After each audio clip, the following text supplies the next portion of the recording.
이 새벽에 우리에게 주시는 하나님의 말씀은 구약성경 사사기 21장 16절부터 25절까지의 말씀입니다. 제가 가지고 있는 성경책으로 구약성경 400쪽에 있습니다. 하나님의 말씀을 받들어 읽겠습니다.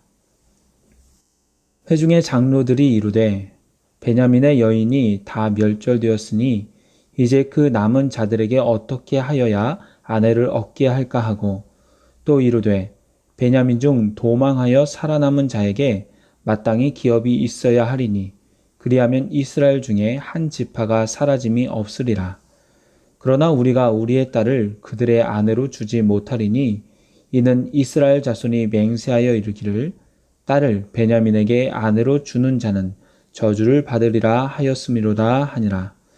또 이르되 보라, 베델 북쪽 르보나 남쪽 베델에서 세겜으로 올라가는 큰 길 동쪽 실로에 매년 여호와의 명절이 있도다 하고, 베냐민 자손에게 명령하여 이르되 가서 포도원에 숨어 보다가 실로의 여자들이 춤을 추러 나오거든 너희는 포도원에서 나와서 실로의 딸 중에서 각각 하나를 붙들어 가지고 자기의 아내로 삼아 베냐민 땅으로 돌아가라.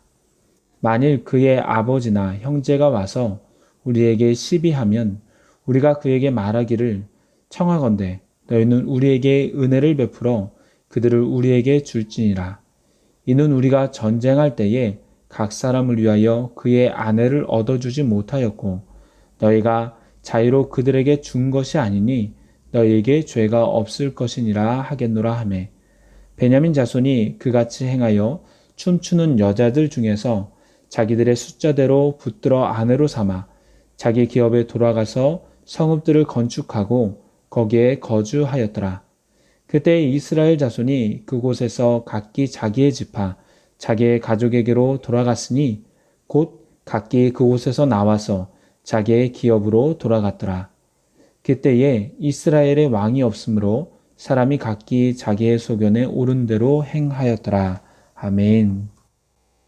이 시간에는 잘한 결정입니까? 라는 제목으로 말씀을 나누도록 하겠습니다.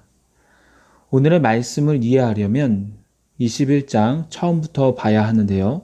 하나님의 도우심으로 인해 베냐민 지파와의 전쟁에서 승리한 이스라엘 백성들은 전쟁에서 이기고 나서도 슬퍼하며 웁니다.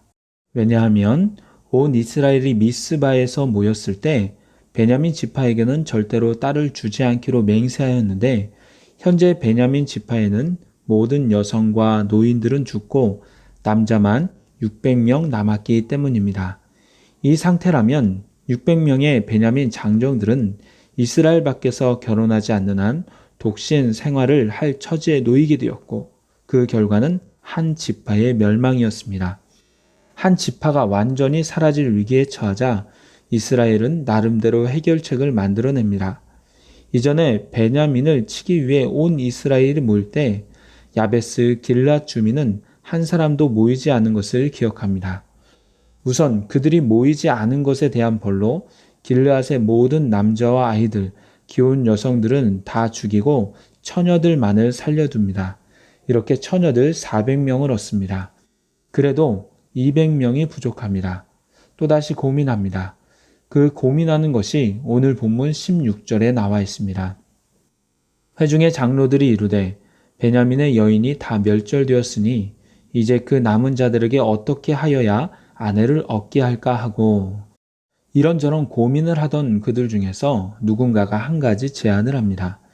실로에 매년 여호와의 명절이 있는데 아내를 찾지 못한 베냐민 자손 200명이 포도원에 숨었다가 처녀들이 춤추는 것을 보거든 한 사람씩 붙들어서 자기의 아내로 삼으면 된다라는 것이었습니다. 당시의 실로는 여호수아 때부터 하나님의 언약궤와 성막이 있던 곳이었습니다. 한마디로 거룩한 장소입니다. 그 실로의 여호와의 명절을 지키기 위해 많은 사람들이 오는데 특별히 이때에 처녀들이 춤을 추는 시간이 있었던 것 같습니다.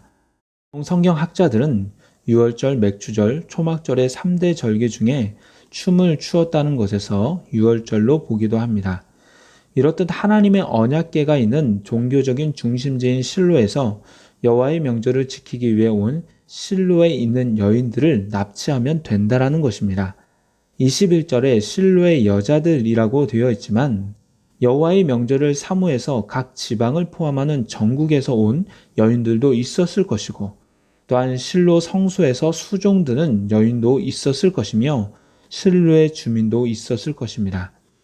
이들의 춤은 스스로 즐기기 위한 것이 아니었습니다.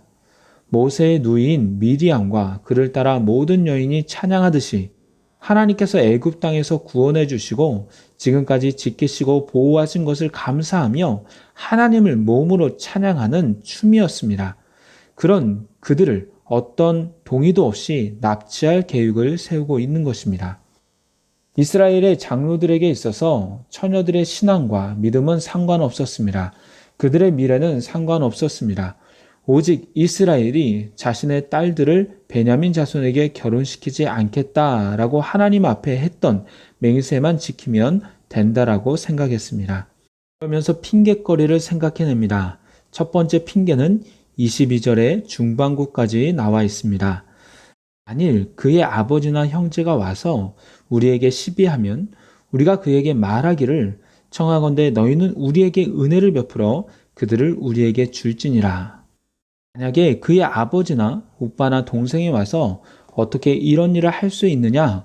어떻게 우리의 동의도 없이 우리 딸을, 우리 누이를 납치할 수 있느냐라고 따지면 우리에게 은혜를 좀 베풀어 달라는 말을 하면 된다라는 것입니다.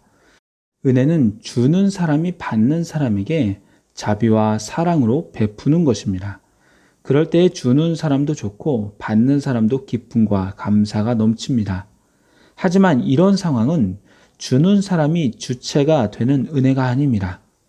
은혜를 달라고 구걸하지만 이것은 용납할 수 없는 문제입니다. 더군다나 사람은 주고받고의 문제가 아닙니다. 당사자인 여인들이 허락하지 않은 상태에서 아무것도 모르는 상태에서 납치한다라는 것은 하나님의 율법으로도 크나큰 범죄였습니다.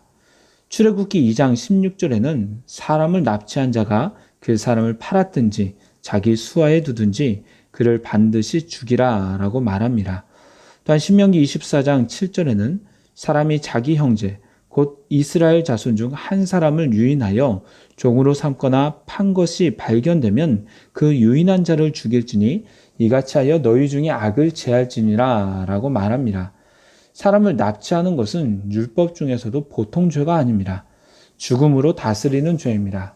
하지만 우선 납치하고 나서 우선 범죄하고 나서 은혜를 베풀어 달라고 자신들을 용납해 달라고 하자는 것입니다. 또한 그들의 두 번째 핑계는 22절 하반절에 보면 이는 우리가 전쟁할 때에 각 사람을 위하여 그의 아내를 얻어주지 못하였고 너희가 자유로 그들에게 준 것이 아니니 너희에게 죄가 없을 것임이라 하겠노라 하매. 이것은 모든 이스라엘 백성들이 여호와 하나님께 맹세하면서 베냐민 지파에게 자신들의 딸을 아내로 주지 않겠다고 하였기에 그들에게 자유로는 딸을 줄 수 없지만 이것은 자유로 자신들이 원해서 베냐민 지파에게 딸을 준 것이 아니라 타의로 납치로 인해서 준 것이니 당신들에게는 죄가 없을 거라는 겁니다. 회중의 장로들은 이렇듯 비성경적이고 죄악된 결정을 합니다. 구 처녀들의 아비와 형제들이 용납했는지는 성경에 기록되지 않았기에 정확히 알 수 없습니다. 하지만 장로들이 결정했고 온 이스라엘에 비해 그들의 숫자는 200명의 소수였기 때문에 묵살 당했을 것이라고 추정합니다. 우리는 오늘 말씀을 보면서 죄를 회개했음에도 불구하고 또 다른 죄를 짓는 결정을 하는 것을 봅니다. 우리는 이 전쟁이 어디서부터 시작되었는지를 알아야 합니다. 이것은 베냐민에 속한 기브아의 불량배들이 레위인의 첩을 강간한 죄에서부터 시작합니다. 사람을 하나님이 창조하신 인격적인 존재로 보지 않고 자신들의 성적 욕망을 위한 수단으로 보았을 때 그 결과 동족 상잔의 비극이 시작되었습니다. 네, 이러한 비극을 겪고서도 이스라엘의 장로들은 기브아의 불량배와 같은 죄를 범하고자 합니다. 하나님께서 창조하시고 사랑하시는 인격적인 처녀들을 모르는 사람이 납치하도록 두는 것은 크나큰 범죄입니다. 하지만 그것을 부추깁니다. 모르긴 몰라도 자신의 딸과 손녀에게는 그날 절대로 실로에 춤추러 가지 말라고 당부했을 것입니다. 이런 크나큰 범죄와 그 결과를 23절과 24절은 덤덤하게 표현합니다. 베냐민 자손이 그같이 행하여 춤추는 여자들 중에서 자기들의 숫자대로 붙들어 아내로 삼아 자기 기업에 돌아가서 성읍들을 건축하고 거기에 거주하였더라. 그때 이스라엘 자손이 그곳에서 각기 자기의 지파, 자기의 가족에게로 돌아갔으니 곧 각기 그곳에서 나와서 자기의 기업으로 돌아갔더라. 레위인의 첩 사건에서 시작된 전쟁과 그 결과는 이렇게 끝이 납니다. 그리고 이어서 25절 사사기의 마지막에서 사사기 기자는 단 한 절로 이 모든 상황을 정리합니다. 그때 이스라엘에 왕이 없으므로 사람이 각기 자기의 소견에 오른 대로 행하였더라. 하나님은 가나안 땅을 시작할 때 일부러 왕을 세우지 않으셨습니다. 왜냐하면 하나님이 왕이시기에 하나님이 이미 주신 율법의 말씀을 잘 연구하고 잘 지켜 행하면 하나님께서 이스라엘을 책임져 주시기 때문입니다. 하지만 이스라엘은 왕이 없다라고 합니다. 이것은 인간적인 왕이 없다라는 의미이기도 하지만 이미 계신 하나님을 저들의 왕으로 삼지 않았다는 것입니다. 하나님을 왕으로 삼지 않았기에 저들은 각기 자기의 소견에 오른 대로 행합니다. 하나님이 이미 삶의 기준인 율법의 말씀을 모세를 통하여 주셨건만 저들은 하나님의 말씀을 무시하고 각자 자기가 옳게 여기는 대로 본인의 의지와 뜻에 따라서 살아갔다는 말입니다. 이것은 오늘 말씀에서 베냐민 지파를 살리기 위해 아무것도 모르는 실로의 여성 200명을 납치한 것만 보더라도 알 수 있습니다.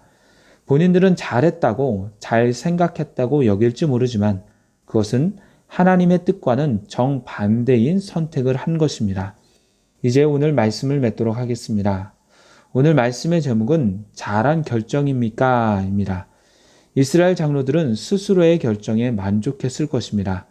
어쩔 수 없었다. 그게 최선이었다. 그것밖에 없었다. 라고 생각했을 것입니다. 하지만 이 일은 말씀을 기준으로 보았을 때 명백한 범죄요, 죄 지은 사람은 죽어야 하는 납치였습니다. 이 시간 말씀을 듣는 우리 성도님들은 결정을 할 때 다시 한번 생각해 봤으면 좋겠습니다. 이것을 하나님이 기뻐하실까? 그 결정에 하나님의 사랑과 자비가 나타나는가? 그러기에 내 나름의 도덕과 선으로서 기준으로서 결정하는 것이 아닌 하나님의 말씀을 기준으로 결정할 수 있는 저와 여러분이 되기를 소망합니다. 기도하겠습니다. 하나님 아버지, 이 시간도 주님의 말씀을 듣게 하시니 감사합니다.